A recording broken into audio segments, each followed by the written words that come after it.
ওঠো ওঠো ওঠো রোজাদার, সেহরির হলো সময়, খোলো খোলো দ্বার। বাতাস ডাকে তোমায়, ডেকে যায় তারকারা, আসমানে আছে যত আলোকিত ফেরেশতারা। ওঠো ওঠো ওঠো রোজাদার, সেহরির হলো সময়, খোলো খোলো দ্বার। আসসালামু আলাইকুম ওয়া রাহমাতুল্লাহি ওয়া বারাকাতুহু। আলহামদুলিল্লাহ ওয়াসসালাতু ওয়াসসালামু আলা নবিয়িনা মুহাম্মদ ওয়া আলিহি ওয়া আসহাবিহি ওয়া বারাকা ওয়া সাল্লাম।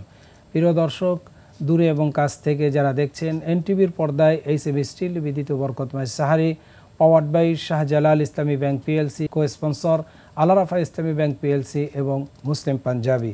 অনুষ্ঠানের শুরুতেই আমি আপনাদেরকে জানাচ্ছি আন্তরিক অভিনন্দন এবং শুভেচ্ছা।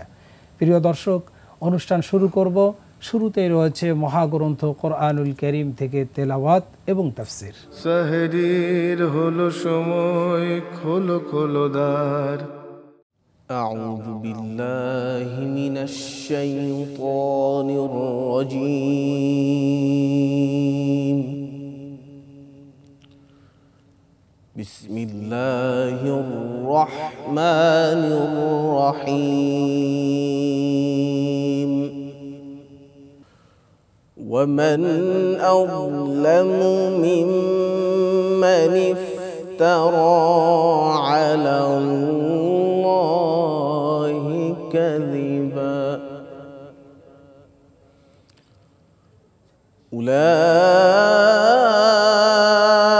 أولئك يعرضون على ربهم ويقول الأشهاد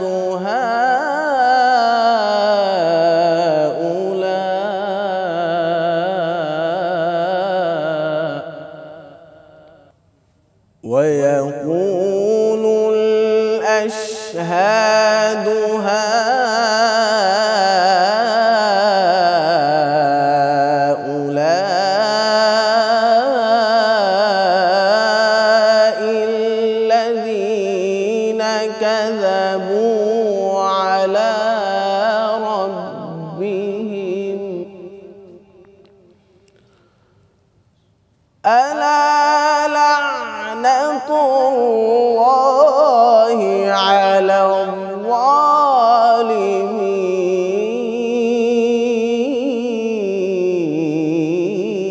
الظالمين الذين يصدون عن سبيل الله ويبغونها عوجا وهم بالآخرة هم كافرون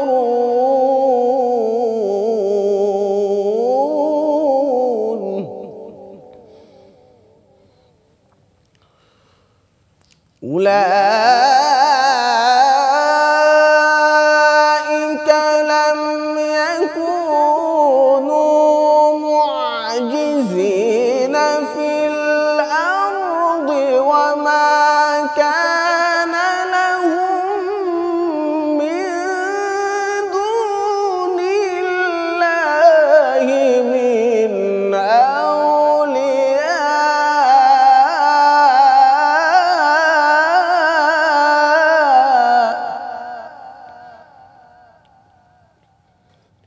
يضاعف لهم العذاب يضاعف لهم العذاب ما كانوا يستطيعون السمع وما كانوا يبصرون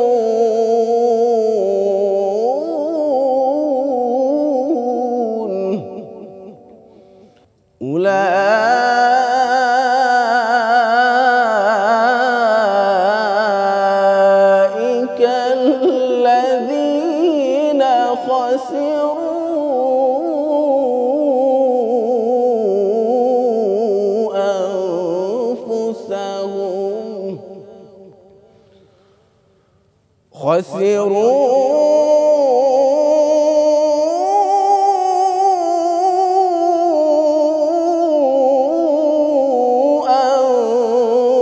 أنفسهم وضل عنهم ما كانوا يفترون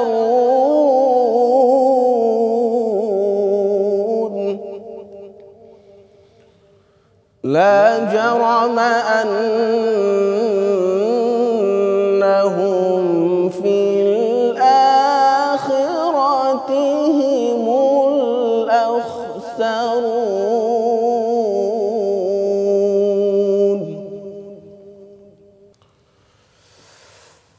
إن الذين آمنوا وعملوا الصالحات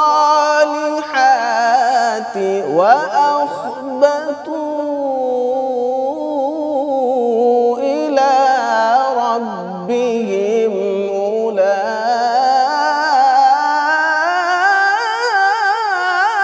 أولئك أصحاب الجنة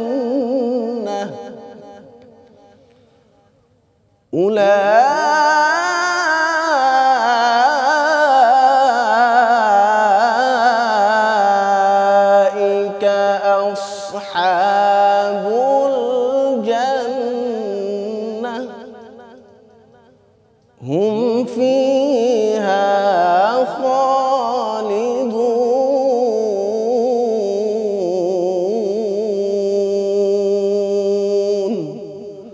صدق الله العظيم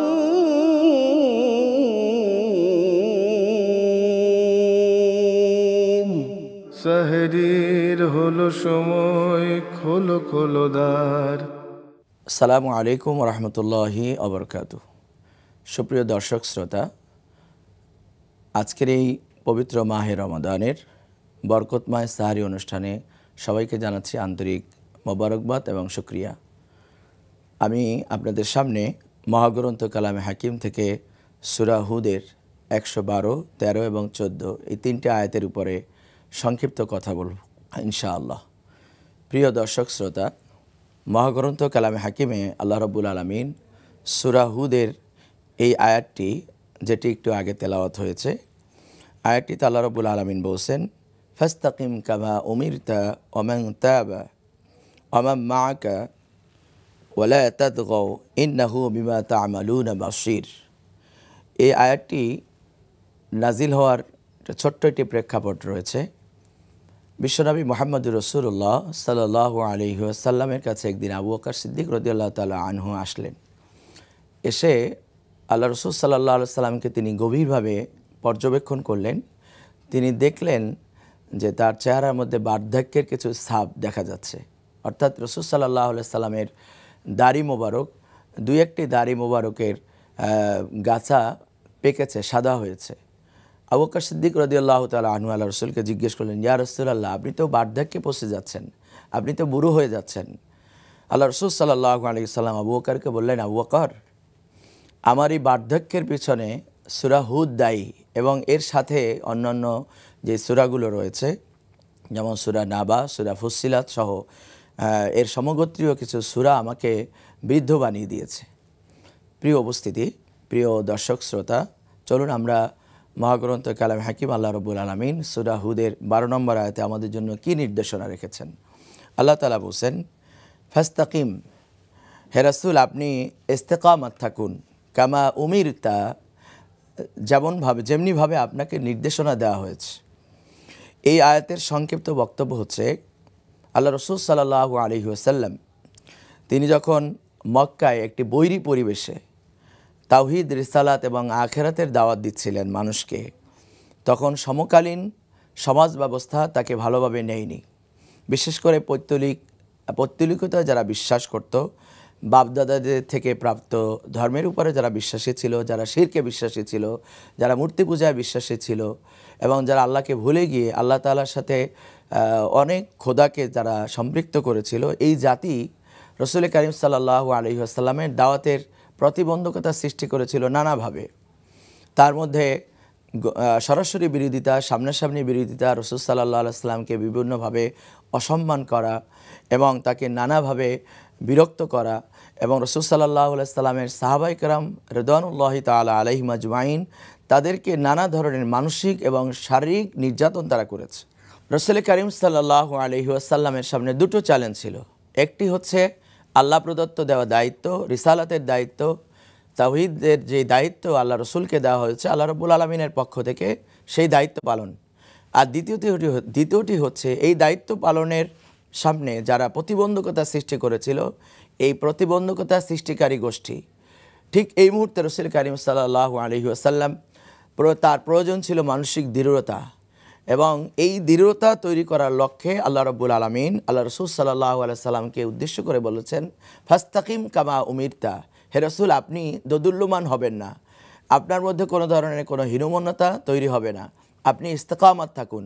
আপনাকে যেই কর্মসূচি দেওয়া হয়েছে, যে দায়িত্ব দেওয়া হয়েছে, যেই এজেন্ডা দিয়ে দেওয়া হয়েছে, যেই কর্মসূচি দিয়ে দেওয়া হয়েছে, এই কর্মসূচি আপনি শতভাগ আন্তরিকতা, নিষ্ঠা এবং দায়িত্বানুভূতির মাধ্যমে আপনি পালন করুন। ফাস্তাকিব, আপনি ইস্তেকামাত থাকুন। শত বৈরিতা, শত বিরোধিতা, শত ধরনের জুলুম নির্যাতন আপনার পাকে যেন কখনোই টলিয়ে দিতে না পারে। ফাস্তাকিম কামা উমিরতা, যেভাবে আপনাকে নির্দেশনা দেওয়া হয় সেভাবে আপনি আপনার দায়িত্ব পালন করুন, আপনি ইস্তেকামাত থাকুন, আপনি দ্বীনের উপরে ইস্তেকামাত থাকুন, স্থির থাকুন। এরপর আল্লাহ রাব্বুল আলামিন বলছেন, কামা উমিরতা ওমান তাবা ওমান মাআকা, আল্লাহ তাআলা বলছেন যে শুধু আপনি নন, বরং আপনার দাওয়াতের মাধ্যমে যারা আপনার আহ্বানে সাড়া দিয়েছে, ওমান তাবা, জাহিলি যুগের জীবনকে ছেড়ে দিয়েছে, অর্থাৎ জাহিলিয়াতের মধ্যে তারা নিমজ্জিত ছিল আপাদমস্তক, সেই জাহিলিয়াত থেকে যারা নিজেদের জীবনকে নতুন একটি ফরম্যাটে নিয়ে এসেছে, তাওহীদের আলোকে, রিসালাতের আলোকে, উত্তম চরিত্র, উত্তম আখলাক যারা গঠন করার জন্য দৃঢ়প্রত্যয়ী ছিলেন, এমন মানুষগুলো অর্থাৎ আপনার সাহাবায়ে কেরাম ওমান তাবা, তওবা করেছে, ওমান মাআকা, এবং আপনার সাথে যারা সঙ্গী হয়েছে তাদেরকেও আপনি বলুন ইস্তেকামাত থাকতে। কারণ এই পথ হচ্ছে জান্নাতের পথ। এই পথে সাময়িক কষ্ট থাকবে, এই কষ্টটা সাময়িক। একটা সময় আসবে আপনার জন্য, যে সময়টা আপনার জন্য অত্যন্ত কল্যাণকর একটি সময়, একটি চমৎকার একটি মুহূর্ত আপনার জন্য আসবে। এমন একটি সময়ের জন্য আপনি অপেক্ষা করুন, যেই সময়টি আল্লাহ তাআলা আপনাকে নিয়ামত হিসাবে দিবেন। শুধু আপনাকে নয়, বরং আপনার সাথে যারা আছেন সঙ্গী আসহাবে আজমাইন, তারাও এই নিয়ামতের অংশীদার হবে। আল্লাহ তাআলা বলছেন, ওয়ালা তাতগাও, কখনো আমার আনুগত্যের ব্যাপারে সীমা লঙ্ঘন করো না, ইন্নাহু বিমা তা'মালুনা বাসীর। আল্লাহ তাআলা বলছেন যে তোমরা যা করো আমি আল্লাহ তাআলা খুব ভালোভাবে অবগত রয়েছি, আমি ভালো করে জানি। এরপরে আয়াত আল্লাহ রাব্বুল আলামিন বলেছেন, ওয়ালা তারকানু ইলাল্লাযীনা যালামু। খুবই চমৎকার একটি বক্তব্য আমাদের জন্য। আমরা যারা ঈমানের পথে চলার জন্য মানসিকভাবে প্রস্তুতি নিয়েছি, আমলে সালিহাত করার জন্য আমাদের যাদের দৃঢ়তা রয়েছে, আমরা যারা পরকালে বিশ্বাস করি, এবং এই পরকালের পুঁজি সংগ্রহ করতে গিয়ে আমাদের নানা মানুষের সাথে আমাদের ওঠা বসা করতে হয়। এর মধ্যে কিছু ভালো মানুষ, কিছু খারাপ মানুষ, এবং এর মধ্যে আবার এক শ্রেণীর আরও একটি অ্যাডভান্স হয়ে যারা সত্যের বিরোধিতা করেছে যুগে যুগে, এই জালেমদের ব্যাপারে আল্লাহ তাআলা বলছেন, ওয়ালা তারকানু ইলাল্লাযীনা যালামু। আপনি কখনোই জালেমদের প্রতি ঝুঁকবেন না, কখনোই তাদের প্রতি আকর্ষণ বোধ করবেন না। তাদের রাজকীয় চলাফেরা, তাদের ঢং, তাদের বেশভূষা, তাদের রাজকীয় অবস্থান আপনাকে যেন কখনো দিনের পথ থেকে টলিয়ে দিতে না পারে। ওয়ালা তারকানু ইলাল্লাযীনা যালামু, আপনি তাদের প্রতি ঝুঁকবেন না, তাদের প্রতি তাদের দেওয়া লোভ লালসায়ও আপনি মোহ আচ্ছন্ন হবেন না, আর তাদের দেওয়া হুমকি ধামকিতেও আপনি পরোয়া করবেন না।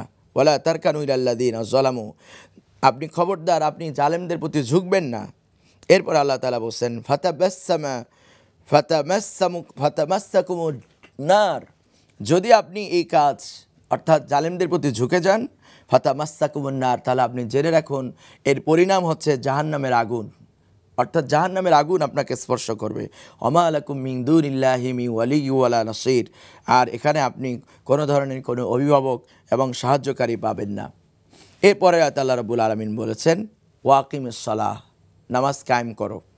এই নামাজ হচ্ছে আল্লাহ তাআলা এই নামাজের কর্মসূচি দিয়েছেন। এই সূরাটি মূলত মাক্কি সূরা। এই মাক্কি সূরাতে মদিনায় রাসূল করিম সাল্লাল্লাহু আলাইহি সাল্লামের এক ধরনের পরিবেশ তিনি পেয়েছেন, আর মক্কায় পরিবেশটা ছিল সম্পূর্ণ ভিন্ন।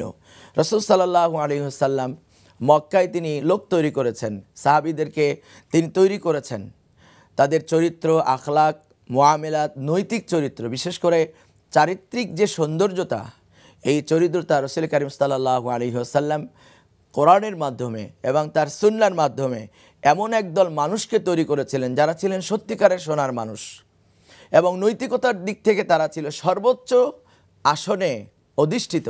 পৃথিবীর কোনো জাতি এত উচ্চতর নৈতিকতায় তারা বুঝতে পারেননি যেটা সাহাবায়ে কেরাম রিদওয়ানুল্লাহি তাআলা আলাইহিম আজমাইন যেই নৈতিকতার মানে উন্নীত হয়েছেন। আজকে বিশ্ববাসীর কাছে এটা এক্সাম্পল হয়েছে, উদাহরণ হয়েছে। সাহাবায়ে কেরাম রিদওয়ানুল্লাহি তাআলা আলাইহিম আজমাইন তারা যে নৈতিকতা প্রদর্শন করেছেন তাদের ব্যক্তিগত জীবনে, তাদের পারিবারিক জীবনে, তাদের রাষ্ট্রীয় জীবনে, এমনকি রাষ্ট্র পরিচালনায় তারা আমানতদারিতা, জবাবদিহিতা, তাকওয়া, খোদাভীতি এবং জনগণের প্রতি দায়িত্ব পালনের তারা যে ডেডিকেটেড ছিলেন, এবং তাদের মধ্যে যে ডেডিকেশন ছিল, এটার পিছনে যে মূল বিষয় ছিল সেটা হলো মুহাম্মদ রাসূলুল্লাহ সাল্লাল্লাহু আলাইহি ওয়াসাল্লামের নৈতিক প্রশিক্ষণের একটা অংশ। সেই প্রশিক্ষণের একটা এজেন্ডা ছিল ওয়াকিমিস সালাহ, নামাজ কায়েম করো। নামাজের মাধ্যমে মানুষের নৈতিক চরিত্র ঠিক করার একটা মহা এজেন্ডা, মহা কর্মসূচি আল্লাহ রাব্বুল আলামিন আল্লাহ রসুলের মাধ্যমে আমাদেরকে দিয়েছেন। আল্লাহ তাআলা বলছেন ওয়াকিমিস সালাহ, নামাজ কায়েম করো। তোমার পরিবার, তোমার ব্যক্তিগত জীবনে, রাষ্ট্রীয় জীবনে নামাজ কায়েম করতে হবে। নামাজ কায়েম করলেই মানুষের চরিত্র সুন্দর হতে পারে। কোরআন কারীম আল্লাহ রাব্বুল আলামিন অন্য আয়াতে বলেছেন উতলুমা উহিয়া ইলাইকা মিনাল কিতাবি ওয়াকিমিস সালাহ ইন্নাস সালাতা তানহা আনিল ফাহশাই ওয়াল মুনকার। নিঃসন্দেহে সকল ধরনের অন্যায়, অশ্লীল কাজ থেকে মানুষকে ফেরায় সালাত। আল্লাহ তাআলা বলছেন ওয়াকিমিস সালাহ, নামাজ কায়েম করো। এখানে নামাজের সময় নির্ধারণ করে দেওয়া হয়েছে। এর শুরুতেই আল্লাহ তাআলা বলছেন যে ওয়াকিমিস সালাহ তরফাইন নাহার, দিনের দুই প্রান্তে। তরফুন মানে হচ্ছে প্রান্ত বা কর্নার। তরফাইন নাহার বলা হয়েছে যে দিনের দুই প্রান্ত সীমা, অর্থাৎ দিনের দুই প্রান্ত সীমা হচ্ছে ফজর, সালাতুল ফজর, আর এক প্রান্ত সীমা হচ্ছে সালাতুল মাগরিব। তরফাইন নাহার ওয়াজুলফা মিনাল লাইল, এবং যখন কিছুটা রাত অতিবাহিত হয়, অর্থাৎ সালাতুল ইশা, মাগরিবের নামাজের পরে যখন একটু রাত অতিবাহিত হয় তখন এটাকে সালাতুল ইশার সালাত হিসাবে আমরা বিবেচনা করি। সালাত একটা মানুষকে সত্যিকারের ভালো মানুষ হিসাবে পরিণত করতে পারে। আল্লাহ তাআলা এরপরে বলেছেন ইন্নাল হাসানাতি ইযহিবনাস সাইয়্যাত। এই আয়াতটা আল্লাহ তাআলা মূলত যারা একটা সময় ছিল যারা জাহিলি যুগে জীবনযাপন করেছেন, অর্থাৎ অন্যায় অপকর্ম দিয়ে যাদের জীবনটা পরিপূর্ণ ছিল, কিন্তু তারা যখন তাদের সামনে সত্য উদ্ভাসিত হলো, তারা যখন সত্যের আলো তাদের চোখের সামনে এসে ধরা দিল, রাসূল করিম সাল্লাল্লাহু আলাইহি সাল্লামের দাওয়াতের মাধ্যমে যখন তারা সত্যকে বুকে আলিঙ্গন করলেন, তখন তারা এই চিন্তায় বিভোর ছিলেন যে আল্লাহ, আমি তো পিছনে অনেক অন্যায় কাজ করেছি, অপরাধ করে এসেছি, অনেক ধরনের শিরকের গুনাহ করেছি, জিনা ব্যভিচার করেছি, মানুষ হত্যা করেছি, সুদ খেয়েছি, জুয়া খেলেছি, আমার এই অন্যায়গুলো কি ক্ষমা হবে? আল্লাহ তাআলার কাছে কি আল্লাহ তাআলা কি আমাকে এই অন্যায়গুলো ক্ষমা করবেন? ইন্নাল হাসানাতি ইযহিবনাস সাইয়্যাত, হ্যাঁ, তোমাদের সকল জীবনের সমুদয় গুনাহগুলো আল্লাহ মাফ করে দিবেন যদি তোমরা এখন থেকে ঈমান গ্রহণ করার পর থেকে তোমরা নেক কাজ করো, ভালো কাজ করো, মানবতার কল্যাণের জন্য কাজ করো। এই পৃথিবীতে খাওয়া আর ঘুমানোর জন্য তোমাদেরকে পৃথিবীতে পাঠানো হয়নি, মানুষের কল্যাণের জন্য তোমাদেরকে পাঠানো হয়েছে। তোমাদের দ্বারা যদি মানুষ উপকৃত হয় এবং কল্যাণের ধারাবাহিকতা যদি তোমরা চালু রেখে যেতে পারো, তাহলে তোমাদের অকল্যাণগুলো, অর্থাৎ তোমাদের পিছনের গুনাহগুলো আমি আল্লাহ মাফ করে দেব। সুবহানাল্লাহি বিহামদিহি। এরপর আল্লাহ তাআলা বলেন যালিকা যিকরা লিয-যাকিরিন। এটা হচ্ছে এই কিতাব, যালিকা যিকরা, এটা হচ্ছে একটা উপদেশের কিতাব, লিয-যাকিরিন, তাদের জন্য এটা উপদেশ যারা উপদেশ গ্রহণ করতে চায়। সম্মানিত প্রিয় দর্শক শ্রোতা, আজকের এই পবিত্রতম সাহারির মুহূর্তে আমরা আজকে থেকে দৃঢ় সিদ্ধান্ত গ্রহণ করি যে আমরা দিনের পথে অটল থাকব, অবিচল থাকব। বাধা আসবে, বিপত্তি আসবে, সকল রকমের ষড়যন্ত্রর মোকাবেলায় আমরা ইসলামের পথে অটল থাকব, অবিচল থাকব এবং কোনো ধরনের কোনো সীমালঙ্ঘন আমাদের দ্বারা যেন না হয়। জালেমদের প্রতি আল্লাহ তাআলা বলছেন যে তাদের প্রতি তোমরা ঝুঁকবে না, তাদের প্রতি তোমরা ভীত হবে না, তাদের লোভে তোমরা মোহ আচ্ছাদিত হবে না, এবং যদি তোমরা হও তাহলে তোমাদের জন্য রয়েছে আগুন। এরপর আল্লাহ তাআলা বলছেন নামাজ কায়েম করো। এরপরে বলছেন যে ন্যাক কাজ করো। তোমার জীবনের একটা পার্ট হয়তো অন্ধকারাচ্ছন্ন ছিল, এখন থেকে যদি তুমি দৃঢ় সিদ্ধান্ত নিয়ে আলোর পথে ফিরে আসো তাহলে আল্লাহ তাআলা তোমার পিছনের জীবনের গুনাহগুলো আল্লাহ মাফ করে দিবেন। সম্মানিত উপস্থিতি, আমরা এই বক্তব্যের আলোকে, এই দার্সের আলোকে, সূরা হুদের এই বক্তব্যের আলোকে আসুন আমরা আমাদের জীবনটাকে পরিবর্তন করি, আমরা আলোর পথের সৈনিক হই, আমরা আলোর পথের দিশা গ্রহণ করি। কারণ এই দুনিয়া আমরা অল্প কিছুদিন থাকব, আর কিছুদিন পরেই হয়তো আমার পরকালের সেই ঘণ্টা বেজে যাবে। পরকালের সেই অসীম জীবনের জন্য আমরা প্রস্তুতি গ্রহণ করি। আল্লাহ তাআলা আমাদের সবাইকে সুস্থতার সাথে আল্লাহর দ্বীনের পথে অটল অবিচল থেকে মাহে রমজানের রোজাগুলো সুন্দর করে পালন করার তৌফিক দান করুন। আমিন। আসসালামু আলাইকুম ওয়া রাহমাতুল্লাহি ওয়া বারাকাতুহু। প্রিয় দর্শক, অনুষ্ঠানের এ পর্যায়ে রয়েছে বিষয়ভিত্তিক আলোচনা, আর আজকের বিষয় হচ্ছে গীবত ও সমালোচনার সংজ্ঞা। বিষয়টি অত্যন্ত স্পর্শকাতর মুসলমানদের জন্য, মুমিনদের জন্য। কারণ গীবত এর সংজ্ঞাটা কি আমরা না জানার কারণে আমরা এটাকে সমালোচনা মনে করি, আলোচনা সমালোচনার বস্তু মনে করে আমরা গীবত করে ফেলছি। এই জন্য বিষয়টি আমরা এভাবে নির্ধারণ করেছি যে গীবত ও সমালোচনার সংজ্ঞা। আমাদের আগে জানা দরকার সমালোচনা কোনটা, গীবত কোনটা। আর এই বিষয়ের উপর আলোচনা করার জন্য আমরা স্টুডিওতে দুজন মেহমানকে আমন্ত্রণ জানিয়েছি। আসুন আমাদের মেহমানদ্বয়ের সাথে আপনাদেরকে পরিচয় করিয়ে নিচ্ছি। প্রথমেই আমার ডান দিক থেকে রয়েছেন বিশিষ্ট ইসলামী চিন্তাবিদ জনাব মাওলানা আতাউর রহমান। আসসালামু আলাইকুম ওয়া রাহমাতুল্লাহি ওয়া বারাকাতুহু। এরপরে রয়েছেন জনাব মাওলানা মাহমুদুল হাসান। আসসালামু আলাইকুম ওয়া রাহমাতুল্লাহি ওয়া বারাকাতুহু। প্রথমেই আমি মাওলানা আতাউর রহমান সাহেবের কাছে প্রশ্ন, যে মানুষ জানে না, অনেকেই জানে না যে গীবত কি জিনিস। জি, এটাকে না জেনে মানুষ এটাকে অহরহ আলোচনার বস্তু বানিয়ে ফেলেছে। তা আলোচনা একটা, সমালোচনা একটা, গীবত একটা। এই সংজ্ঞাগুলি যদি আপনারা সুন্দরভাবে দর্শকদের জন্য আপনি বলেন। আলহামদুলিল্লাহ, আলহামদুলিল্লাহি ওয়াহদা ওয়াসসালাতু ওয়াসসালামু আলা মান লা নাবিয়্যা বা'দা। সম্মানিত উপস্থাপক, এই গীবত বিষয়টি অত্যন্ত গুরুত্বপূর্ণ একটি বিষয়। আল্লাহ সুবহানাহু ওয়া তাআলা আমাদের আদম সন্তানকে খুবই পছন্দ করে তিনি সৃষ্টি করেছেন। তো সৃষ্টি করার পর আল্লাহ সুবহানাহু ওয়া তাআলা আমাদেরকে কিছু আদেশ এবং নিষেধ, এই দুইটা ভাগ তিনি রেখে দিয়েছেন, হালাল এবং হারাম। গীবত এমন একটা অন্যায়, এমন একটি অপরাধ যেটা হারামের পর্যায়ে পড়ে যায়, যেটা সরাসরি নিষেধ। আর আপনি যেটা বললেন যে আমাদের সমাজের এমনকি উঁচু শ্রেণী থেকে নিচু পর্যন্ত, একেবারে আমি কি বলবো, ঠেলাওয়ালা থেকে নিয়ে ইভেন আমরা যারা আলেম সমাজ আছি আমাদের মাঝেও কিছু কিছু আমরা পরিলক্ষিত করি, যেটা অত্যন্ত দুঃখের বিষয়, পরিতাপের বিষয়, যে আমরা গীবত চর্চায় লিপ্ত থাকি। এমনকি আমরা দেখি যে মসজিদে বসে যেখানে সালাত আদায় করছি, আল্লাহর স্মরণে সময় কাটাচ্ছি, সেই সালাতটার সালাম ফিরিয়েই আমরা গীবত শুরু করে দিচ্ছি। খুবই মানে আপনার আফসোসের বিষয় যে আমি যে এত আমল করছি, এত আল্লাহর হুকুম পালন করছি, এই গীবতের মাধ্যমে আমার সব কিছু নষ্ট হয়ে যাচ্ছে, শেষ হয়ে যাচ্ছে। এই ব্যাপারে আল্লাহ সুবহানাহু ওয়া তাআলা 49 নং সূরা আল কোরআনুল কারীমের 49 নং সূরা আল হুজরাতের 12 নম্বর আয়াতে সুন্দর আলোচনা তিনি করেছেন। এর মধ্যে একটা জায়গায় আল্লাহ পাক তিনি বলছেন ওয়ালা ইয়াগতাব বা'দুকুম বা'দা। এখানে আল্লাহ সুবহানাহু ওয়া তাআলা গীবতের বিষয়টি নিয়ে এসেছেন, যেটা হচ্ছে আমরা সাধারণত গীবত অর্থ করতে পারি পরনিন্দা, দুশ্চর্চা, একজনের অবর্তমানে তার এমন কিছু বলা যেটা শুনলে তিনি কষ্ট পাবেন। আর এর সুন্দর একটি ব্যাখ্যা, একটি বিখ্যাত হাদিস হযরত আবু হুরায়রা রাদিয়াল্লাহু তাআলা আনহু থেকে বর্ণিত, যেটা মুসলিম শরীফে এসেছেন। একদিন আল্লাহ রাসূল সাল্লাল্লাহু আলাইহি ওয়াসাল্লাম এইভাবে সাহাবায়ে কেরামদেরকে নিয়ে বসে আছেন। আল্লাহ রাসূল সাল্লাল্লাহু আলাইহি ওয়াসাল্লাম এসে জিজ্ঞেস করলেন, আতাদরুনা মাল গীবাহ, গীবত কি, তোমরা কি গীবত সম্পর্কে জানো? তখন সাহাবায়ে কেরাম বললেন, আল্লাহু ওয়া রাসূলুহু আ'লাম, আল্লাহ এবং আল্লাহ রাসূল ছাড়া আর কেউ ভালো জানেন না। আল্লাহ রাসূল সাল্লাল্লাহু আলাইহি ওয়াসাল্লাম বললেন, যিকরুকা আখাকা বিমা ইয়াকরাহ, যে গীবত তো সেটাই যেটা একজন মুমিন ভাইয়ের তোমার ভাইয়ের এমন একটি বিষয় তুমি উপস্থাপন করলে, বললে, যে বিষয়টি তোমার ভাই শোনার পর তিনি কষ্ট পাবেন, সেটাই তো গীবাত।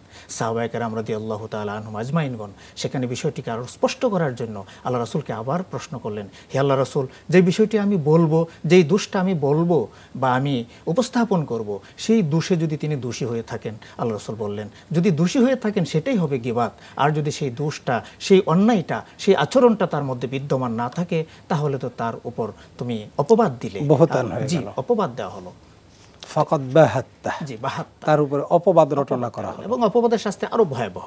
তো এখন আমরা আরেকটা হাদিস আল্লাহ রাসূল সাল্লাল্লাহু আলাইহি ওয়াসাল্লাম এই বিষয়ে স্পষ্ট করেছেন।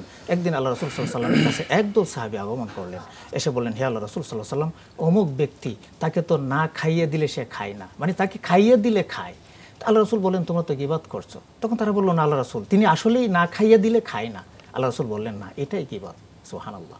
আসলে এটা এরকম মানে সামান্য ত্রুটি কারো ভিতর আছে, অপর ভাইয়ের মধ্যে আছে, অপর মুসলমানের মধ্যে আছে, সেইটা যদি আমি বলি আর যদি এর দ্বারা সে কষ্ট পায়, এটাই হলো গীবাত। মানে গীবাতের সংজ্ঞা হচ্ছে এটা, মানে তার ভিতরে দোষটা বহাল আছে, জি, তারপরে বলা যাবে না, কিন্তু ওইটা বলে বেড়ানোটাই হচ্ছে গীবাত, আর না থাকলে সেটা হয়ে যায় অপবাদ। জি, আপনার কাছে অসংখ্য ধন্যবাদ। আপনার কাছে জানতে চাই যে সমালোচনার সংজ্ঞা কি? এই যে আমরা সমালোচনা করতে গিয়েও যে গীবাত করে ফেলি, এই সমালোচনাটা আমরা কিভাবে করতে পারি, কিভাবে করতে পারবো না, যদি আপনি দর্শকদের জন্য বলেন। নাহমাদুহু ওয়া নুসাল্লি আলা রাসূলিহিল কারীম, আম্মা বা'দ।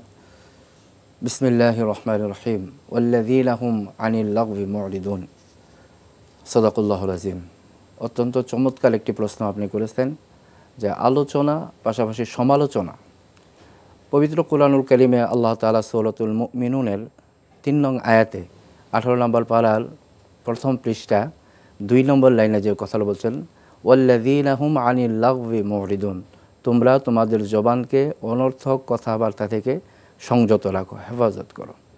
মানুষের জবান, যেটা আমরা বলি জিহ্বা, যে জিহ্বা দ্বারা আমরা যে কথা বলি, এই জিহ্বা এবং লজ্জাস্থান, এই দুইটা জিনিস হলো সবচাইতে ভয়াবহ, সবচাইতে মারাত্মক গুনাহ সংগঠিত করে থাকে মানুষ এই দুইটা বস্তুর দ্বারা। হুজুর সাল্লাল্লাহু আলাইহি সাল্লাম ইরশাদ ফরমান, মাইয়াদমালনি মা বাইনা লিহিয়াইহি ওয়া মা বাইনা রিজলাইহি আদবানা লাহুল জান্নাহ। সুবহানাল্লাহ। হুজুর সাল্লাল্লাহু আলাইহি সাল্লাম এখানে বলতেছেন, যেই ব্যক্তি তার 2 চোয়ালের মধ্যবর্তী জিহ্বা এবং তার 2 পায়ের মধ্যবর্তী লজ্জাস্থানের হেফাজত করতে পারলো, জিম্মাদার হতে পারলো, আমি রাসূল তার জন্য জান্নাতের জিম্মাদার হলাম।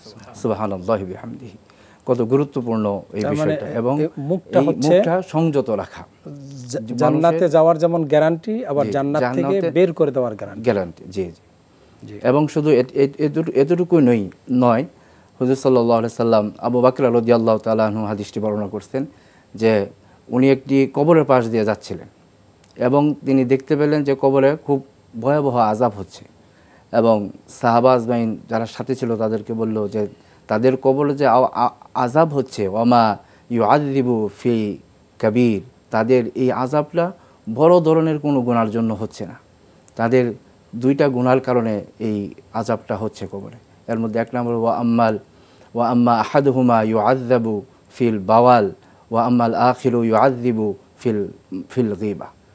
একটা হচ্ছে প্রস্রাব পায়খানা থেকে পরিচ্ছন্নতা, পবিত্রতা সঠিকভাবে না করার কারণ, আরেকটা হলো নাজাসাত থেকে পবিত্রতা অর্জন করতেন না, এবং দ্বিতীয়টি হলো যে গীবাত, যেটা পরনিন্দা, মানুষের সমালোচনা করা, যেটা আমাদের মানুষের দোষ ত্রুটি বলে বেড়ানো, এটাই সমালোচনা। জি, সমালোচনা।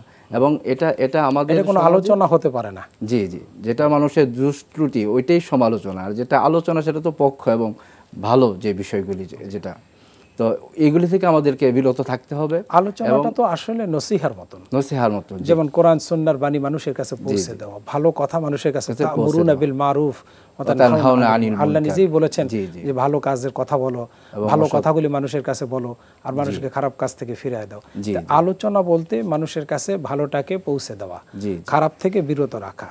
আর সমালোচনা বলতেই হচ্ছে মূলত গীবাত, যেটা পরনিন্দা। তো ইনশাল্লাহ আমরা এই বিষয়ে সতর্ক থাকবো, এবং আমাদের এটা তো আমাদের সমাজের প্রত্যেকটা সেক্টরে আমরা দেখা যায় আমাদের এলাকাতে বা চা স্টলে, অফিস আদালতে, অফিসের ফাঁকে ফাঁকে, কাজের ফাঁকে ফাঁকে একটু অবসর পাইলেই আমরা 2-4 জন এখানে বসা সমালোচনা শুরু করলাম, গিবাত শুরু করলাম। এটা দ্বারা কি ফায়দা হলো? সাময়িক আমি অন্যের চোখে কিছু সময় ভালো থাকলাম, আরেকজনের মন্দ বলে। প্রিয় দর্শক, আলোচনা চলছে গিবাত ও সমালোচনার সংজ্ঞা। কোনটা গিবাত, কোনটা সমালোচনা, আর কোনটা আলোচনা, এই বিষয়গুলি আমরা না জানার কারণে আমরা সব একাকার করে ফেলি। আসুন আমরা গিবাতের সংজ্ঞা জানতে পারলাম, সমালোচনাও কি এটাও জানতে পারলাম, আলোচনাও। এখন এই যে গিবাতের যে ভয়াবহতা আছে, গিবাত কিভাবে একটি মুসলমানের ঈমান আমলকে ধ্বংস করে দেয় এবং গিবাতের পরিণতি কি, এ বিষয়ে যদি আপনি সংক্ষেপে বলেন। গিবাত খুবই মারাত্মক একটি গুনাহ, যার দ্বারা মানুষের যে নেক আমলগুলি আছে, যেরকম আগুন সব কিছুকে জ্বালিয়ে পুড়ে শেষ করে দিতে পারে, মানুষের দান সদকা এবং অনেক আমল সমূহ এই গিবাতের দ্বারা এরকম দ্বারা তার এগুলি জ্বালিয়ে পুড়ে শেষ হয়ে যায়, মানুষের নেক আমল নষ্ট হয়ে যায়।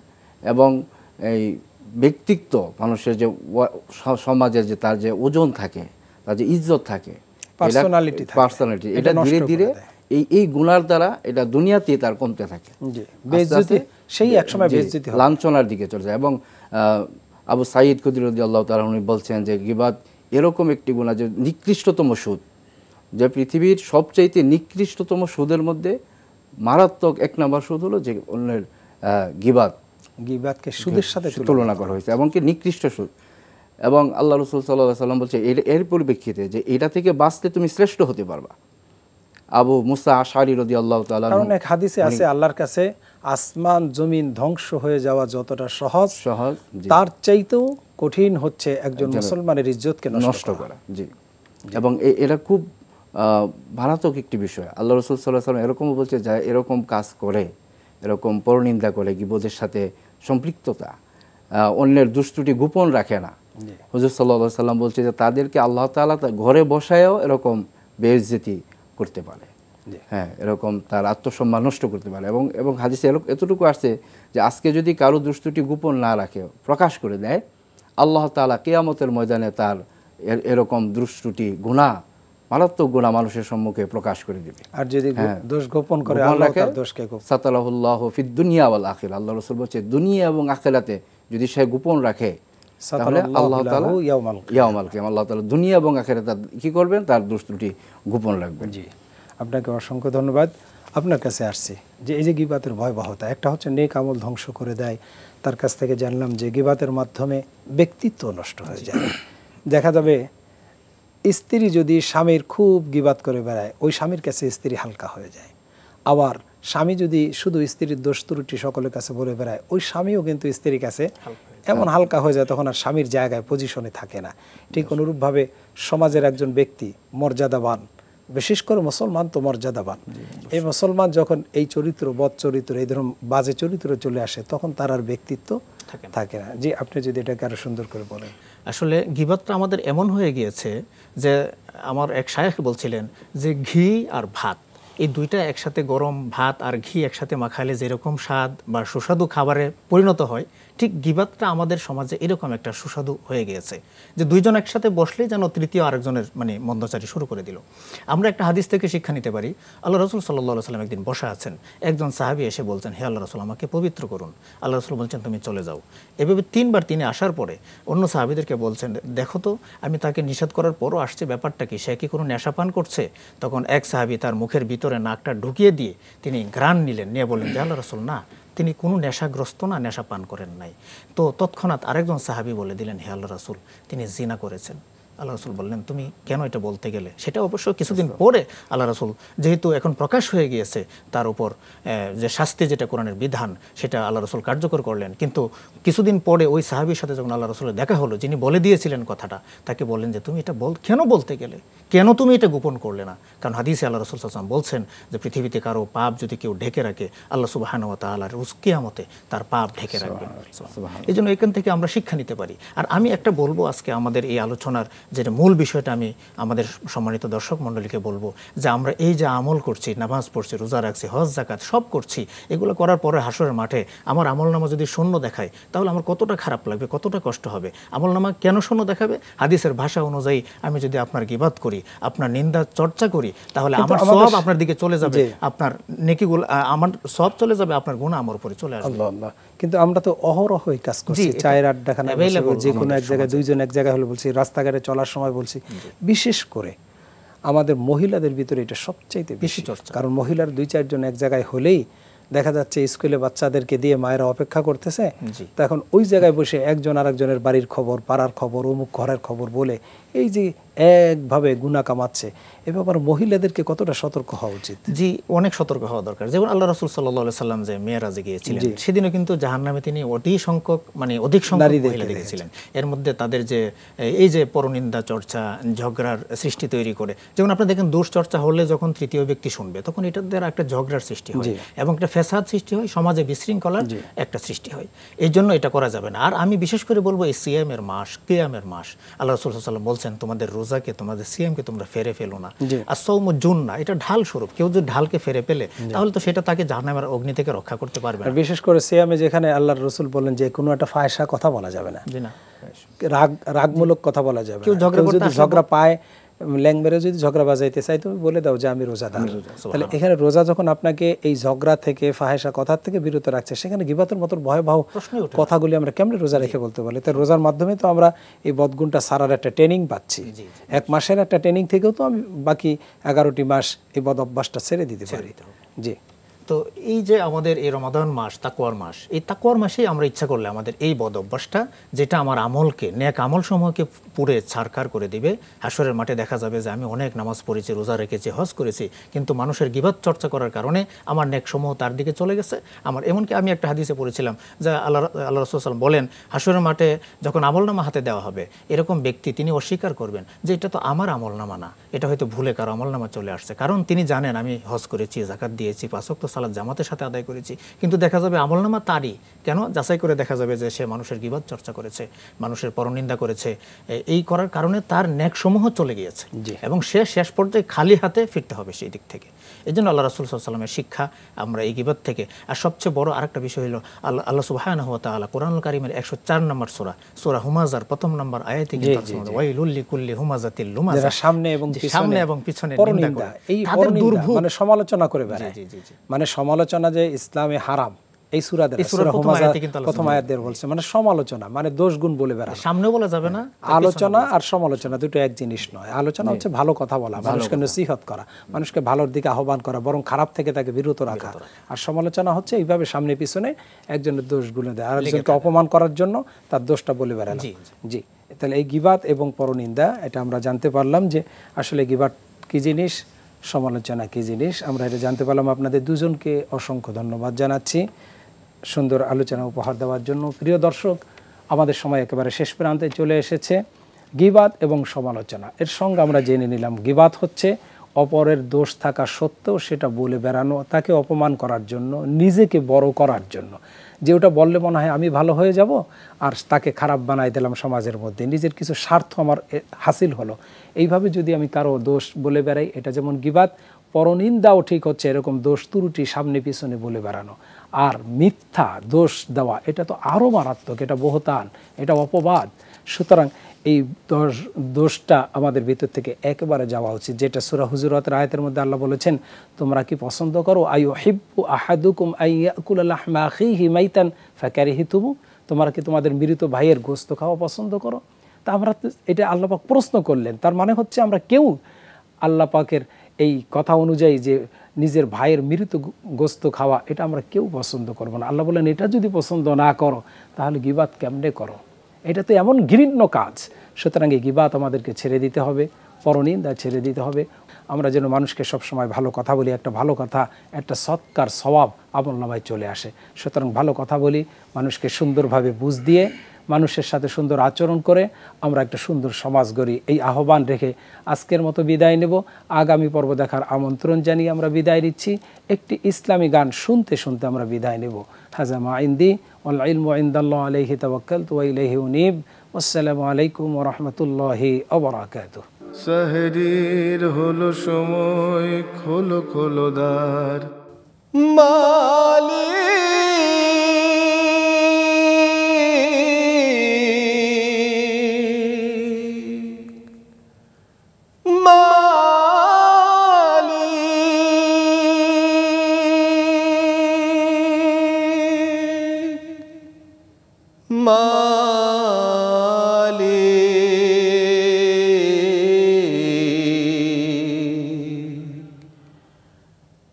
একটি ঘর বানিয়ে দিও,